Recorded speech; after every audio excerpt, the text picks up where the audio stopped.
Doctor in, ano ba ang doctor mo, ma'am? Doctor in Mathematics. In Mathematics. Let's welcome and a round of applause, Ma'am Florence Celestino Agente. Agente.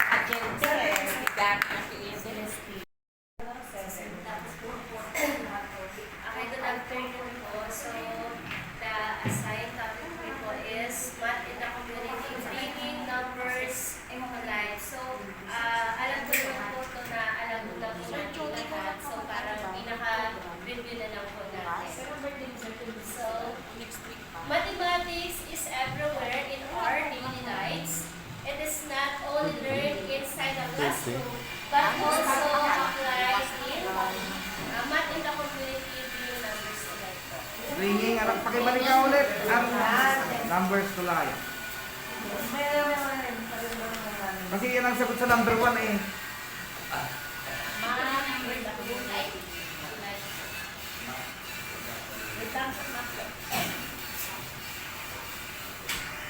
Okay, so mathematics is everywhere in our daily lives. So it is not only learned inside the classroom, but also applied in real life situations, such as buying goods, budgeting money, cooking, constructing buildings, and managing time. So we as a teacher, so I know that we already know it, that mathematics is everywhere in our daily life. So mathematics is not only learned inside the classroom, but also we can apply it also in our daily life. So yun po yung dapat na alam po natin sa ating mga estudyante. So let's go. So what is math in the community? So math in the community refers to the use of mathematical concepts in real life situations. So kapag sinabi pong math in the community, ito po yung i-a-apply natin yung concepts ng mathematics in real world or in real life situation or in our daily living, such as buying and selling, measuring and constructing, budgeting and saving, transportation and time, and data interpretation. So yun po yung math in the community. So why math is important in the community? So bakit ito important ng math sa community? So math helps people to make wise financial decisions. So tama po ba ito mga mga sir? Yes. So sabi nila kapag magaling ka daw sa math, mas magaling ka in terms of financial decision making. Totoo. Okay. So kailangan po natin na ipaalam sa mga bata para maging wise po sila in financial decision making. Then solve real life problems. So kapag maalam ka sa math, mas magaling kang mag-solve or mag-resolve ng mga problems in our real life. So think critically and logically. So math helps people to think critical. So mas ma-enhance po yung thinking natin through critically and logically. Then next po, understand patterns and relationship. Then plan and manage resources. Next po. So examples of math in the community. So ito po yung mga examples ng math in the community. So alam niyo din naman po ito. So in the market. So sa palengke po, kapag pumunta tayo, so syempre mamamalengke po tayo, bibili tayo ng mga goods. So magagamit po natin ang math in the market dahil halimbawa bumili tayo ng mga goods. So i-add po natin, so kukumpitin po natin lahat ng mga binili natin by the use of addition.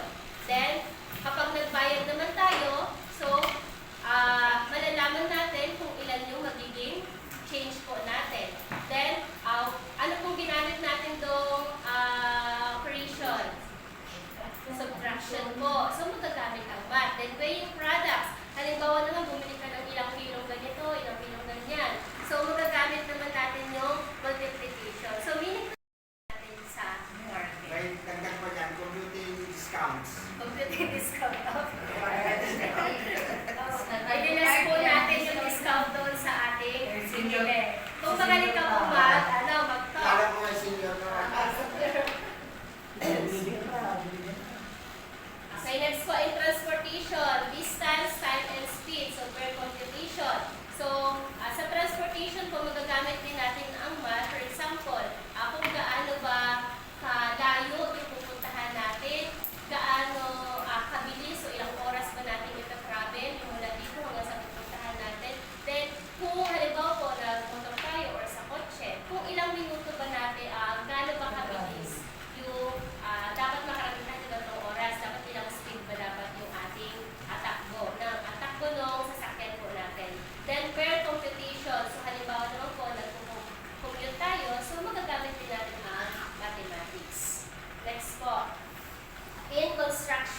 So, measuring length, width, and height, computing area, and perimeter. So, halimbawa po dyan is nagpagawa po tayo ng bahay. So, magagamit natin ang mathematics by measuring the length, width, and also the height. So, kapag sabi nga nila, kapag maganda daw po yung pagkasukat, mas maganda yung magiging result ng isang product yung gagawin po natin. Then, computing the area. So, halimbawa po is, bibili tayo ng lupa or in perimeter.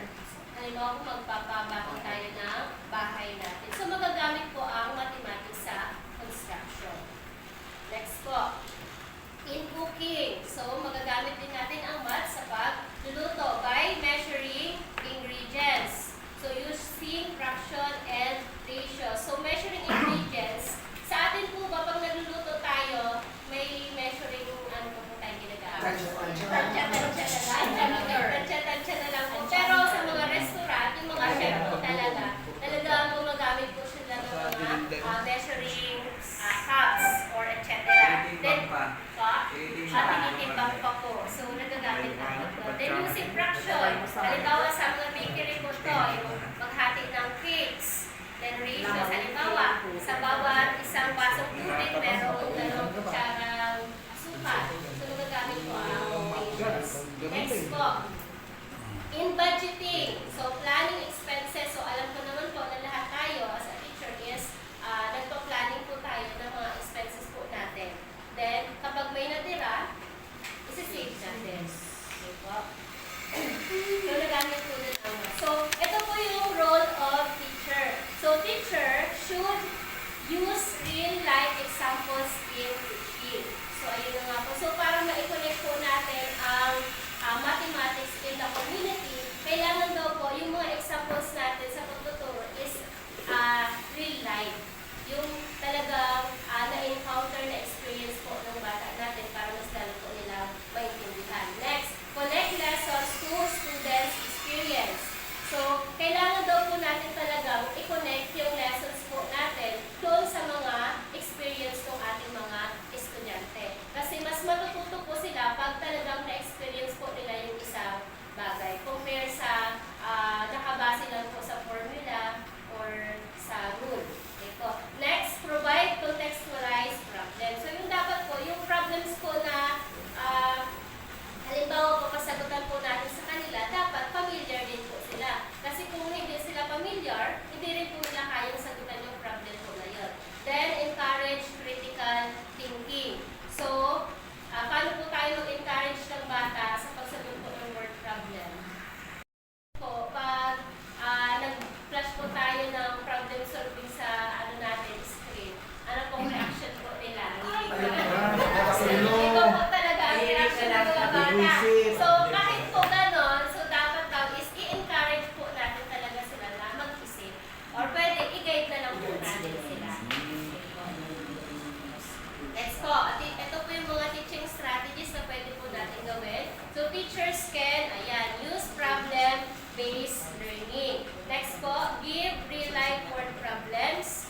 Next, conduct community-based activities. So, ngayon po, sa time natin, pwede pa po natin itong gawin. Mahirap na po. No? Kasi ang hirap na po para kasi ng bata. Sa private po, pwede. Sa time lang. Pa? Magagawa naman yan kung may... time. Kung may time pa. Ang problema kasi, ingested yung ating mga, ano nga yung ating mga competencies. Mas lumakos. Pero parang ano po sa akin, parang takot po talaga po palabas ng bata. Yan, ito na ako siya. Yung Sama talagang ng bata sa- sa labas, mahirap. Dahil iba na po talaga ang mga bata ngayon. Then next po, use authentic assessment. So, siyempre dapat po yung alam din talaga ng bata natin.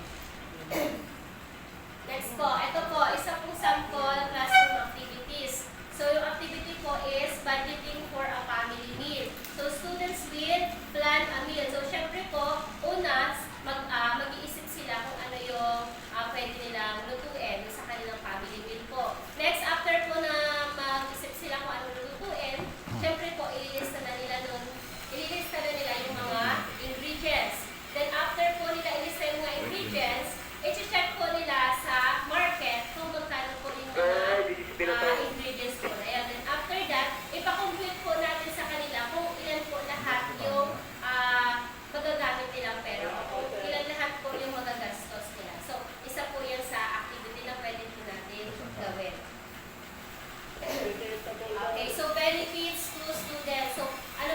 benefits sa student ng community activity ko. So, through community-based math learning, students will appreciate the value of math. So, kapag kinlay po natin ang math in the community, mas ma-appreciate po ng mga bata kung gaano po talaga kahalaga ang math. Then, be more engaged in learning. So, mas magiging engaging po yung ating learning, mas matututo po yung ating mga estudyante. Then, develop problem-solving skills. So, ang isang benefit po natin sa estudyante, kapag kinonect natin ang math in the community, mas madidevelop yung kanilang thinking on how to solve the problems. Then, apply math in real life. So, kung maayos po natin na-connect yung math in real life, mapapaisip po yung estudyante natin na talagang ang math ay magagamit sa tunay na buhay. So, i-a-apply na po nila yung lagi sa kanilang buhay. Next po. So, challenges in teaching math in the community. So, ito po yung mga challenges. Una po is lack of materials. So, yan na po. So, gusto man po natin na dalhin ang math sa community, may time lang po talaga na kulang tayo sa materials. So, kung ano lang po yung available na meron tayo, yun lang po yung ginagamit natin. So, next po, limited real-life exposure of students. So, yan po yung sinabi ko kanina na mas maganda nga po sana talaga na ilabas yung bata sa community kasi mas may enhance po yung knowledge po nila doon, mas may experience nila kung ano ba dapat ang ma-experience nila. Kaya lang po, limited lang talaga. Ang hirap na po ilabas sa mga bata ngayon.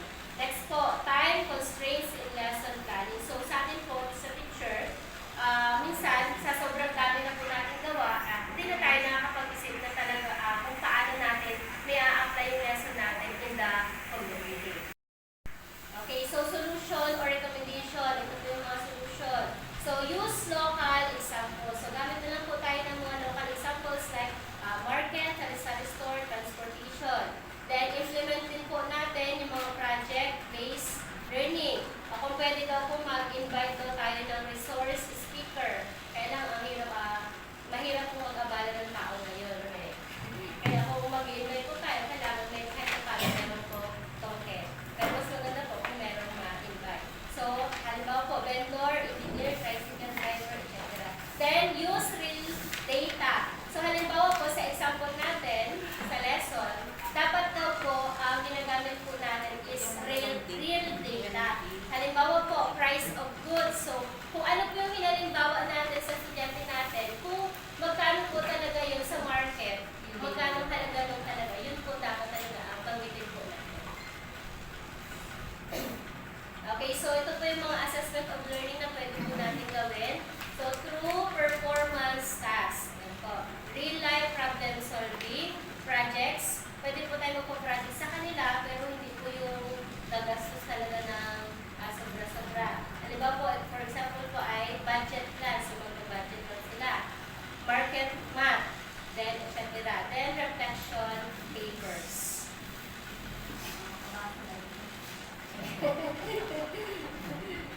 Ayun lang po talaga, hirap po kapag nagpa-problem solving po. Yung, pag nakita pa lang po nila yung problem, babasahin pa lang po. Parang pag nakita pa lang po nila, takot na po talaga sila. Depende yan sa depende rin sa problem. Medyo depende sa kompetensya, no? At depende sa problem na gagawin mo para hindi maging lutang yung bata. May problem kasi na kahit hindi naman magaling yung bata, kung yan ay palengkera, marunong yan. Kagaya ng exam namin ni Ma'am Daisy tungkol sa lupoy. O, kung ang 5 kilong lupoy ay nagkakahalaga ng 250, o ilan ang mabibili ng 1,500, eh di kukunin niya muna ang 1 kilo bago i-multiply niya sa kung ilang kilo pinabibili. O, sample real life problem din yun eh. Opo. Pero kung ano po kasi, pag tayo po mismo ang nagsabi, nagbanggit, parang maiintindi po ng bata. Yun yung sinatawag na kino-contextualize natin yung topic. Lo-localize natin. Pero kung ang pipiliin mo ay yung problem na ginagamit namin ni Sir Alvin, na galing sa Khan Academy, ay wala na, patay tayo dyan. Mga dollars ng pera doon. Ewan ko talaga. Dollars na ang pera doon. Ano yun? Hindi siya ano no? Hindi siya lokalay. Hindi siya applicable sa kamangyanan. Okay, so mathematics becomes meaningful when students see its application in real life. So by connecting math to the community, we help learners understand that numbers are not just in books. They are part of everyday living. So yun po dapat natin ipaunawa po sa mga estudyante natin na kailangan po talaga nilang matuto sa math dahil ang math po ay hindi lang nasa libro or matututunan sa loob ng classroom. Magagamit po nila yon sa kanilang everyday living. Okay, so mathematics is not about numbers, equations, or algorithms. It is that's all. Participated in the discussion, so by just reading, and the speaker discussed the topic effectively and raised some issues and concerns related to the topic. Clarifications ko po in concerns about sa topic is yung with the following, yung community problem solving, so na ginagamit siya sa mathematical literacy. And then sa encountered problems, yung resistance. Minsan may mga bata tayo na meron po tayo mga students na medyo hesitant sila na matuto. So, isa yun sa magiging problem natin, so with regards to the topic. And then, number 4, so, syempre, pag may mga ganong instances, so, let us respect, show support, and give engaging activities, so, para matuto po yung ating mga bata and to participate collaboratively. So, the topic was relevant of today's issues and concerns in our students for having engaging task activities in mathematics using numbers.